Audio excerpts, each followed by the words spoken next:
ಕುಟುಂಬವನ್ನ ಕಾಪಾಡಿ ಎಂಬುದಾಗಿ ನಾವು ಪ್ರಾರ್ಥಿಸ್ತೇವೆ ಎಂದಾಗ ಖಂಡಿತವಾಗಿ ಇದನ್ನು ನಾವು ಸಹ ನಮ್ಮ ಜೀವನದಲ್ಲಿ ಮಾಡಬೇಕಾಗಿದೆ.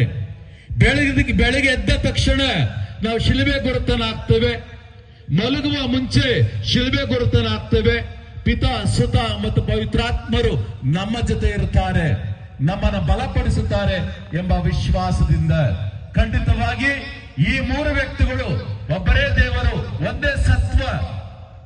ವ್ಯಕ್ತಿಗಳ ಹೆಸರುಗಳು ಬೇರೆ, ಆದ್ರೆ ಒಂದೇ ಸತ್ವವನ್ನು ನಾವು ಕಾಣಬಹುದು.